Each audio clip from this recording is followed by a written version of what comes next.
ચટણી આપણી ભારતીય ભોજનમાં અને આપણી થાળીમાં એક આગવું સ્થાન ધરાવે છે.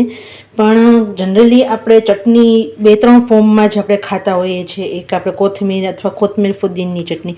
આજે હું મારા YouTube channel lost and traditional રેસીપીમાં ઘણી બધી તમને ચટણીની રેસીપી બતાવવાની છું. તો આજે હું જ્યાં રહું છું મારી રાજકોટની ફેમસ ગ્રીન ચટણી જે દેશ અને દુનિયામાં વખણાય છે એ ચટણી બનાવવાના છીએ. અને જ્યારે વિન્ટરનો હોય અને સિઝનમાં તમારે ચટણી બનાવવી હોય તો આ ચટણી બહુ જ બેસ્ટ છે. કોઈ પણ સાથે, વેફર સાથે, નાસ્તા સાથે, ઢોકળા સાથે, સેન્ડવિચ સાથે, યા તમે કોઈ પણ તમારા ભોજનના થાળીમાં તમે આપશો તો એનું આગવું સ્થાન છે. અને દેશ દુનિયામાં આ લોકો ચટણી લઈ જતા હોય છે સ્ટોર કરવા માટે. ને સ્પેશિયલ કહેવાય છે રસિકભાઈની ચટણી જે લગભગ 1969થી રાજકોટમાં વેફર સાથે આપવામાં આવતી.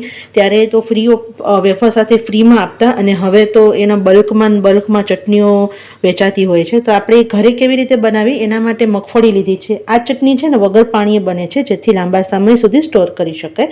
અને આમાં ખાટો અને તીખો ટેસ્ટના હિસાબે આ ચટણી બહુ જ સરસ લાગે છે.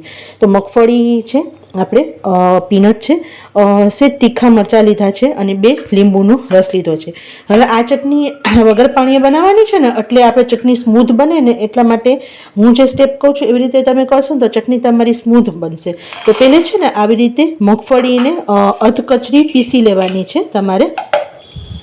જો આવે મગફળીને પહેલાં આવી રીતે પીસી લેવાની છે કારણ કે આપણે છે ને વગર પાણીએ કરવાનું છે.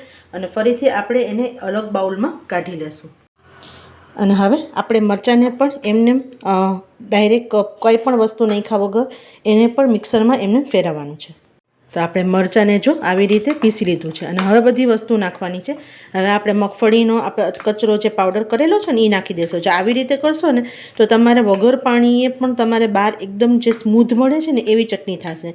જો બધી વસ્તુ એકી સાથે નાખી દેશો ને તો મગફળી છે ને જલ્દી પીસતી નથી એટલા માટે. અને હવે 2 લીંબુનો રસ. હજી જો તમને ચટણી બની ગયા પછી એવું લાગે કે તમારે ખટાશ ઓછી છે તો ફરીથી તમે લીંબુનો રસ નાખી શકો. હવે એમાં 2 જ વસ્તુ નાખવામાં આવે છે, ચપટીક હળદર અને મીઠું ટેસ્ટ પ્રમાણે. અને આને ફરીથી આપણે ગ્રાઇન્ડ કરવાની છે. જો આપણી ચટણી સરસ પીસાઈ ગઈ છે અને હવે આપણે આને આગળ વગર પાણીએ કરેલી છે પણ એકદમ સ્મૂથ, કોઈ પણ જાતનું તમને આમાં ખ્યાલ ન આવે કે શું નાખેલું છે. હવે આને આપણે સર્વ કરી લઈએ. તો તૈયાર છે આપણે રાજકોટની ફેમસ ગ્રીન ચટણી. તો આપણે એને સર્વ કરી લઈએ. અને વિશ્વાસ રાખજો એટલી સરસ લાગે છે આ ચટણી, એક વખત બનાવવા જેવી છે. જનરલી ઘણી બધી જાતની ચટણી બનતી હોય છે, એમાંની એક આ ચટણી છે. અને આના સિવાય બીજા પણ ઘણા ચટણીના વિડીયો આવશે. તો જો એ પણ જોવા માંગતા હોય તો એના માટે મારી YouTube channel lost and traditional રેસીપીને સબસ્ક્રાઈબ કરી દેજો. સાથે બેલ આઇકન દબાવી દેજો જેથી આવનાર બધા વિડીયોની નોટિફિકેશન તમને મળતી રહે. આવજો.